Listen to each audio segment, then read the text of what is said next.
Hi students, अस्सलाम वालेकुम। हमने फर्स्ट ईयर बायोलॉजी में लास्ट चैप्टर इम्यूनिटी स्टार्ट किया था। उसमें मैंने आपको टीच किया था फर्स्ट लाइन ऑफ डिफेंस, और फर्स्ट लाइन के बाद we are going to start the second line of defence from the chapter immunity first year biology.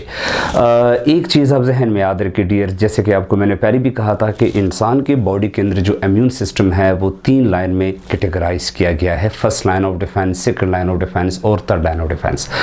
ये तीनों लाइन को नाम जो हमने दिया है ना फर्स्ट सेकंड थर्ड, इस बेस पर दिया है कि हमारे बॉडी में जब फॉरेन एंटीजन या फॉरेन सब्सटेंसेस, अगर वो कोई टॉक्सिक केमिकल हैं, जर्म्स होते हैं, बैक्टीरिया वायरसेस होते हैं, वो जब बॉडी पे अटैक करते हैं तो उसको सबसे पहला फेस करने वाला लाइन को फर्स्ट लाइन कहते हैं।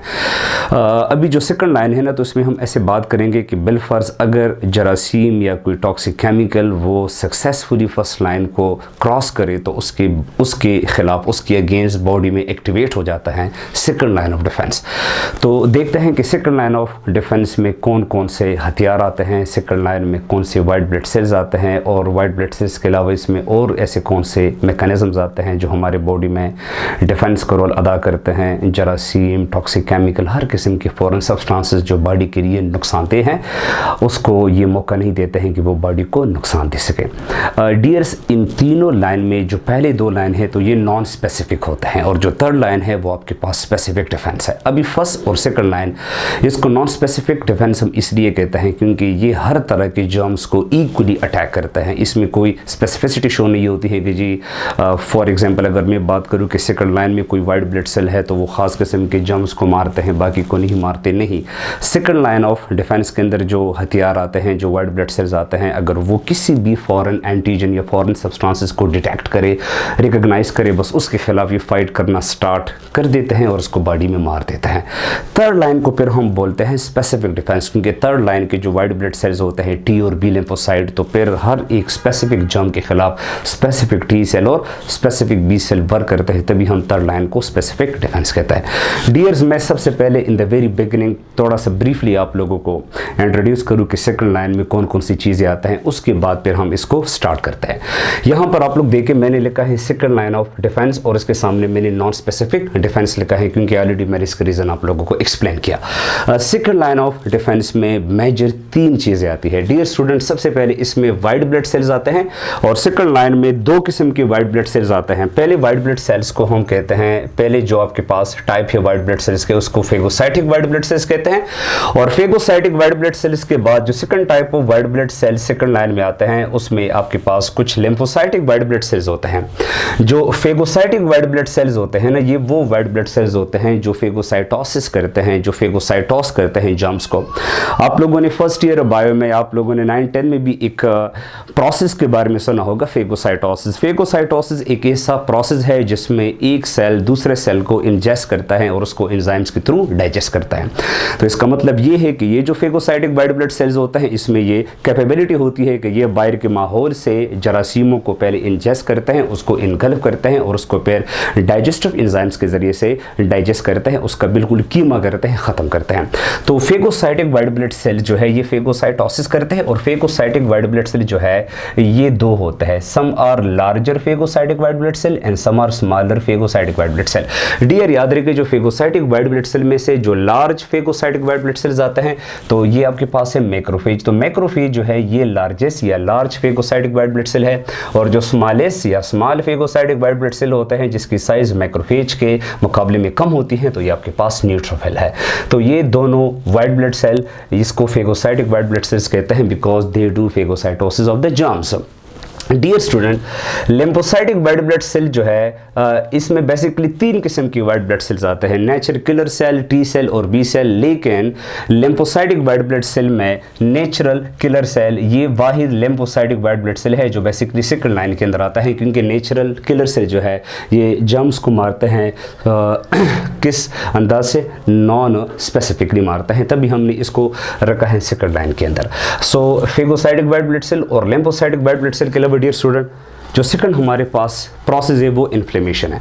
अब याद रखिए जब सेकंड लाइन में जब इन दोनों वाइट ब्लड सेल में से कोई भी वाइट ब्लड सेल जो है वो जर्म्स को जब इन्वेड करे, उसको इनगल्फ करे, तो फिर आपकी बॉडी में एक प्रोसेस स्टार्ट हो जाता है जिसको इन्फ्लेमेशन कहते हैं।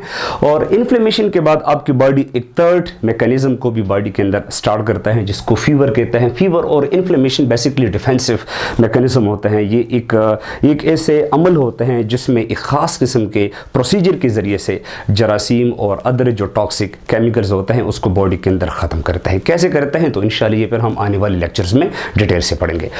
डियर्स, हम ऐसे कर लेते हैं ना कि हम सेकंड लाइन में वाइट ब्लड सेल में, फिर फेगोसाइटिक वाइट ब्लड सेल, तो फेगोसाइटिक वाइट ब्लड सेल में सबसे पहले हम आगाज़ लेते हैं जी largest phagocytic white blood cell जिसका नाम आपके पास है जी मैक्रोफेज। सो डियर स्टूडेंट, हम मैक्रोफेज से आगाज़ लेते हैं। यहाँ पर अगर आप इस वर्ड को बड़े गौर से देखें तो मैक्रोफेजेस दो वर्ड के कॉम्बिनेशन से बना होता है। एक लफ्ज़ है मैक्रो और जो सेकंड लफ्ज़ है डियर स्टूडेंट इसको हम फेज कहता है। ऑलरेडी आपको पता है कि जो मैक्रो है इसका मतलब हम लेते हैं लार्ज और जो फेज है इसका मतलब हम ईटर लेते हैं। तो अगर आप इन दोनों वर्ड की मीनिंग पे फोकस करें तो इसका मतलब ये है कि ये largest eater of the germs है, ये largest white blood cell of the human body है। आपकी बॉडी में बिगेस्ट वाइट ब्लड सेल का नाम मैक्रोफेजेस है। आपकी बॉडी में जरासीमों को ये ईट करता है, तभी नाम से जाहिर है कि ये ईट करता है जरासीमों को, और ईट करने वाले अमल को तभी तो हम फेगोसाइटोसिस कहते हैं कि ये पहले जरासीम को इंजेस्ट करते हैं, उसको फिर डाइजेस्टिव एंजाइम की मदद से डाइजेस्ट करता है। सो डियर, मैंने यहाँ पर इसको बिल्कुल स्टेप बाय स्टेप लिखा है कि largest white blood cell of our body, हमारी बॉडी में ये लार्जेस्ट वाइट ब्लड सेल है। मैं आपको एक मेडिकली इंपॉर्टेंट बात बताऊं, ये जो मैक्रोफेजेस है ये एक टाइम पे मोर देन 100 बैक्टीरिया को इंजेस्ट और डाइजेस्ट कर सकते हैं। मोर देन 100 बैक्टीरिया मतलब कि इसका जो साइज है वो इतना ज़्यादा है कि ये एक टाइम पे 100 से ज़्यादा बैक्टीरिया को इंजेस्ट करके उसको डाइजेस्ट कर सकता है। तो तभी आप सोचे कि ये largest white blood cell of our body तो तभी है। जैसे कि ये फेगोसाइटिक वाइट ब्लड सेल है तो हम इसको largest phagocytic white blood cell भी कह सकते हैं। इसके अलावा जो नेक्स्ट पॉइंट है डियर वो है प्रोडक्शन साइड, ये कहाँ पे प्रोड्यूस होता है। तो बेसिकली हमारी बॉडी में जो ज़्यादातर वाइट ब्लड सेल्स बनते हैं तो वाइट ब्लड सेल के फॉर्मेशन, बल्कि वाइट ब्लड सेल के अलावा जितने भी ब्लड सेल्स होते हैं, रेड ब्लड सेल, प्लेटलेट्स और वाइट ब्लड सेल, इसकी जो प्रोडक्शन फैक्ट्री है वो बोन मैरो है। तो वाइट ब्लड सेल या अगर हम मैक्रोफेज की बात करें तो ये बेसिकली बोन मैरो में बनता है, क्योंकि बोन मैरो में मैक्रोफेजेस जिस स्टेम सेल से बने होते हैं वो ऑलरेडी मैक्रोफेजेस के अंदर मौजूद होते हैं। डियर स्टूडेंट, एक बात आप बड़े गौर से सुनिए, यहाँ पर मेरी मोनोसाइट लिखा है। मोनोसाइट का मतलब ये है कि मैक्रोफेजेस जब बोन मैरो के अंदर बनते हैं तो बोन मैरो में जब ये बन जाते हैं तो अर्ली स्टेजेस में इनिशियली ये इमेच्योर होते हैं, ये स्मॉल इन साइज होता है, इसमें लड़ने की इतनी सलाहियत नहीं होती है।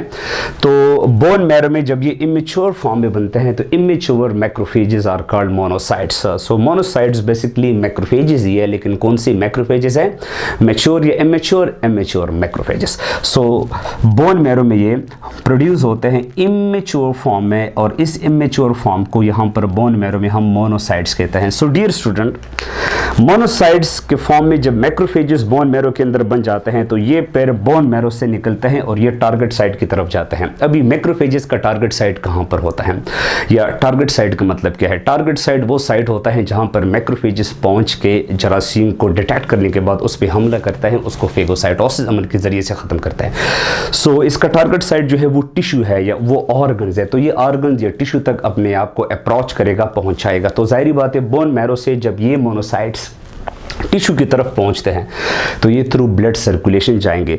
तो यहाँ पर मैंने लिखा है कि बोन मैरो से ये निकलेंगे डायरेक्ट ब्लड में और ब्लड के थ्रू ये टिश्यू तक पहुँचेंगे, और जब ये मोनोसाइट टिश्यू में इंटर हो जाए तो टिश्यू में ये मोनोसाइट मैच्योर हो जाता है, और मैच्योर होने के बाद ये मोनोसाइट जो है ये साइज़ में इनलार्ज हो जाते हैं, ये किलिंग करने की मुकम्मल सलाहियत गेन कर लेते हैं, तभी हम इसको मैक्रोफेजेस कहते हैं। तो टिश्यू में मोनोसाइट टर्न इनटू मैक्रोफेजेस। जब ये बोन मैरो में होते हैं ये मोनोसाइट्स होते हैं, ये जब ब्लड में सर्कुलेशन करते हैं तब ये मोनोसाइट्स होते हैं, ये जब ब्लड से टिश्यू में इंटर होते हैं तब ये मैक्रोफेजेस में डिफ्रेंशिएट हो जाता है।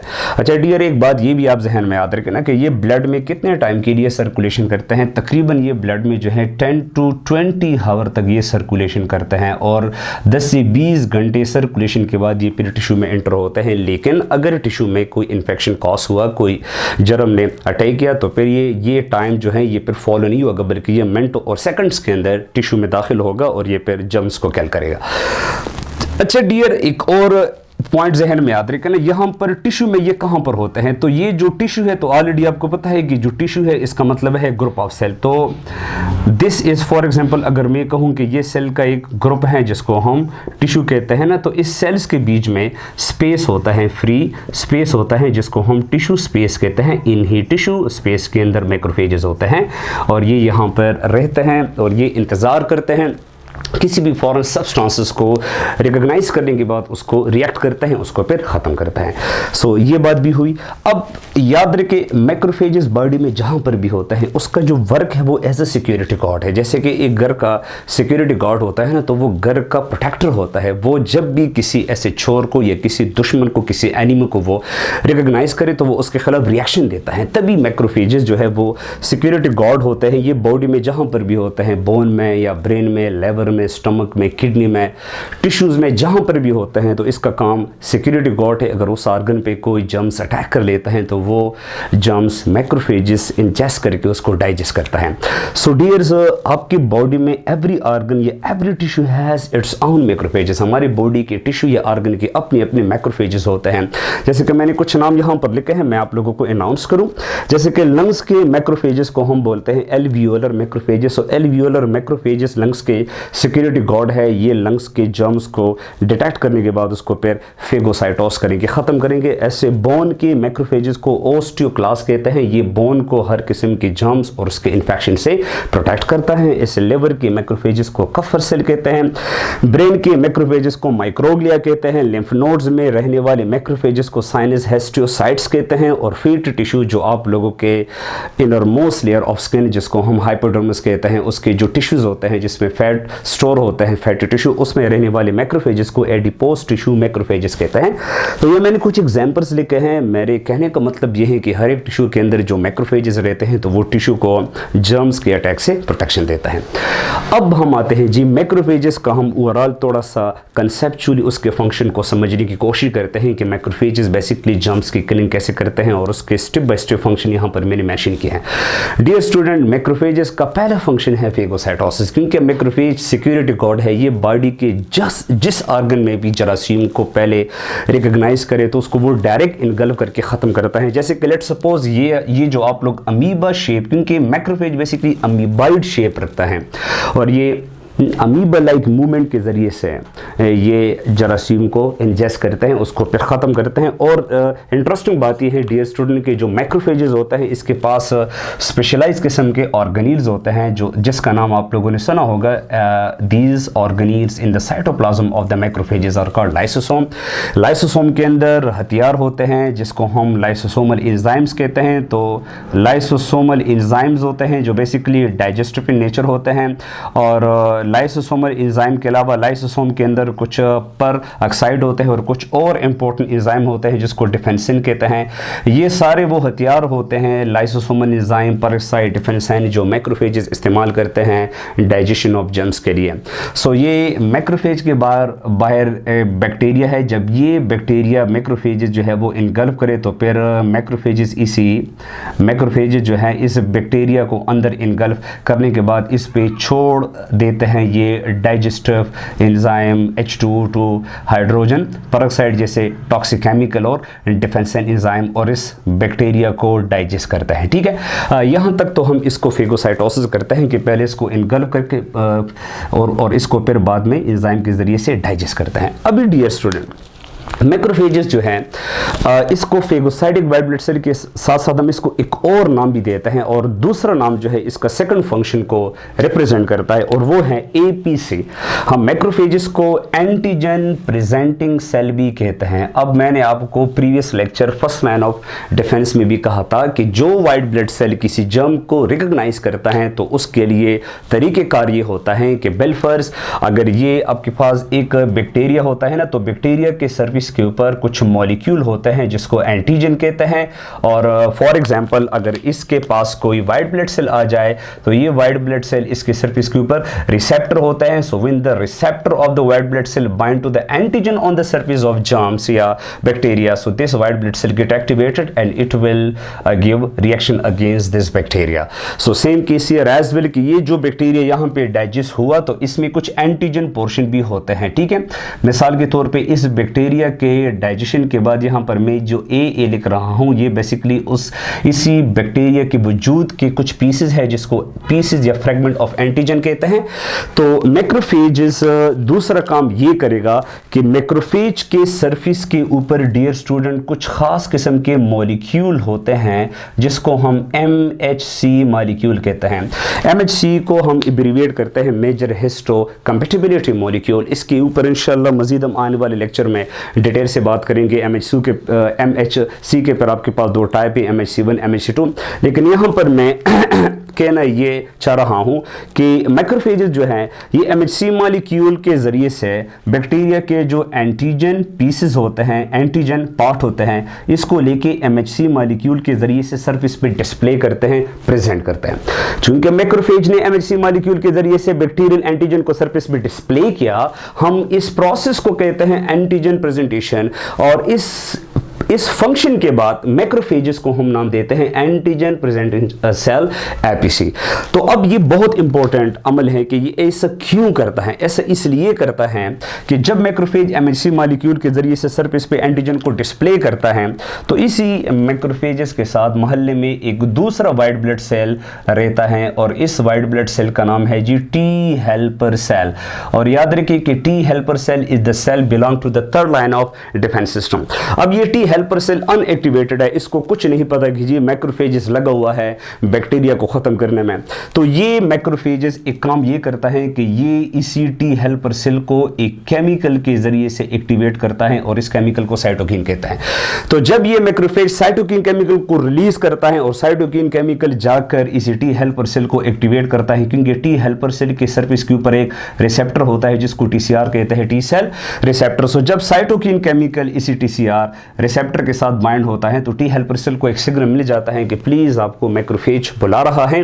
ये टी हेल्पर सेल जब आएगा और ये रिसेप्टर के जरिए से इस एंटीजन के साथ बाइंड करेगा तो टी हेल्पर सेल जब रिसेप्टर की मदद से इस सरफेस पे डिस्प्लेन एंटीजन के साथ बाइंड होगा तब टी हेल्पर सेल एक्टिवेट होगा, अवेयर होगा कि अच्छा मैक्रोफेज का मतलब मुझे बुलाने के पीछे ये है कि बॉडी में बैक्टीरिया एंटर हुआ है, क्योंकि हर एक जर्म का स्पेसिफिक एंटीजन होता है। तो इसी एंटीजन को रिकॉग्नाइज करने के बाद टी हेल्पर सेल को आइडेंटिफिकेशन हो जाती है कि जी के बॉडी में ये बैक्टीरिया है and this antigen belong to this bacteria. अभी टी हेल्पर सेल तो एक्टिवेट हुआ, तो टी हेल्पर सेल जब एक्टिवेट हो जाता है तो याद रखिए स्टूडेंट की third line of defence activate हो जाता है, क्योंकि T helper cell is the white blood cell belonging to the third line.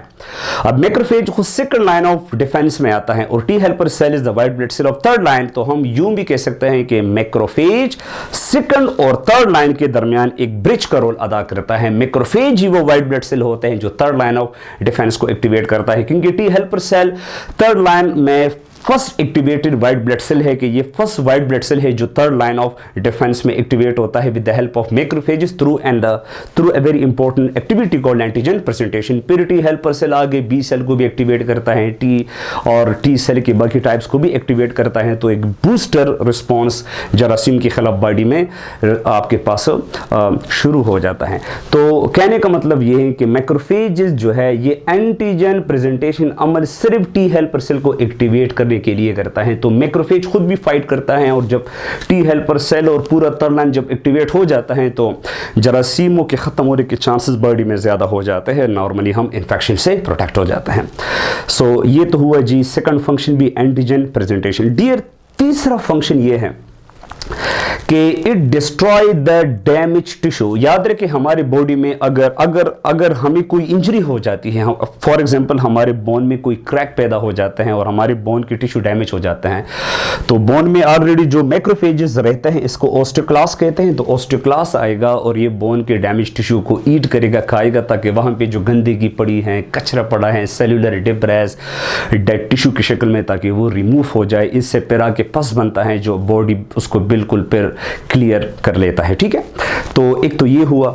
Second, fourth one जो फंक्शन है वो डियर स्टूडेंट ये है कि मैक्रोफेज फाइट करने के साथ साथ ये सिक्रीट करता है एक बहुत important chemical, and the name of this chemical is noun is interleukin 1। और मैक्रोफेज जब इंटरल्यूकिन 1 को सिक्रीट करे तो इंटरल्यूकिन 1 हमारे बॉडी में स्टार्ट करता है फीवर, बुखार, जिसमें हमारे बॉडी का जो टेम्परेचर है तो वो इंक्रीज हो जाता है। और याद रखें, टेम्परेचर जब इंक्रीज होता है, जब आप लोगों को फीवर होता है तो ये आपकी इम्यून सिस्टम को और भी एक्टिवेट करता है, और जो हीट सक्सेप्टेबल बैक्टीरिया होते हैं, जो हीट रेजिस्टेंट नहीं होते हैं, जो ज़्यादा गर्म माहौल में रहना उनके लिए मुश्किल होता है, तो वो फीवर में फिर ख़त्म हो जाते हैं। एंड डियर स्टूडेंट, इसका जो नंबर 5 जो लास्ट फंक्शन है जो यहाँ पर मैंने मेंशन किया है डियर स्टूडेंट, वो ये है कि मैक्रोफेजेस बॉडी के अंदर ओल्ड सेल को भी डिस्ट्रॉय करते हैं। मिसाल के तौर पे सबसे बेहतरीन एग्जांपल जो है वो रेड ब्लड सेल्स की है। रेड ब्लड सेल की जो लाइफ स्पेन है वो 120 डेज है। 120 डेज के बाद जो रेड ब्लड सेल्स होते हैं इसको लिवर और स्प्लीन में मैक्रोफेजेस डिस्ट्रॉय करते हैं, और फिर बॉडी में दोबारा से बोन मैरो के अंदर और स्प्लीन जैसे ऑर्गन में न्यू रेड ब्लड सेल्स हमारे साथ बन जाते हैं। सो डियर स्टूडेंट, आज का लेक्चर बड़ा इंटरेस्टिंग था, इसको बड़े गौर से आप लोग सुनिए।